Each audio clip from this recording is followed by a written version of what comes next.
Write a story based on the following: it was a hot night, but I felt cold all over. I was awake the whole night.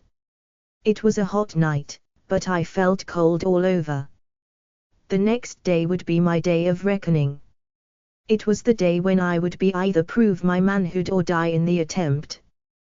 To make matters worse, Maxus was not going to be there to encourage me. It would make a difference to me if he was, but he was engaged in a job in another part of the arena. I had seen my opponent before. He was man of gigantic build and he had the reputation of having killed half a dozen men in the arena. The news that came to me said that he was out to kill me.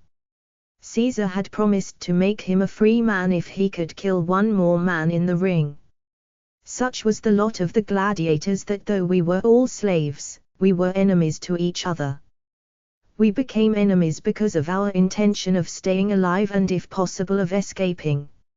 I had been well trained and the chief trainer had said that I was the best student he had ever trained. If anyone could kill the Gaul it was I, that was why I had been chosen. When dawn broke, I looked up at the sky and prayed to Sol, my ancestral god.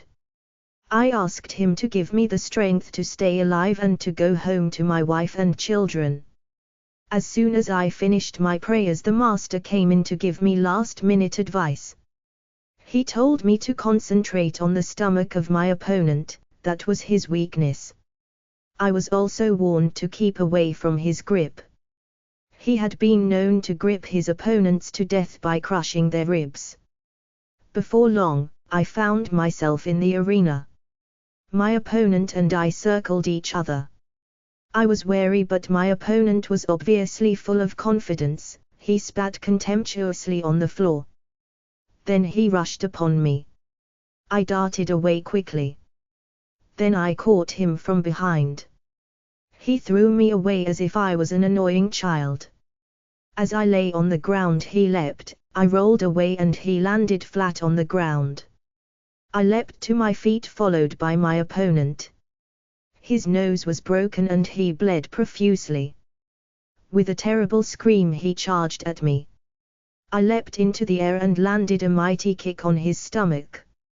He fell again and lay still. The crowd roared its approval. The referee came near to look and was satisfied that my opponent had indeed been beaten.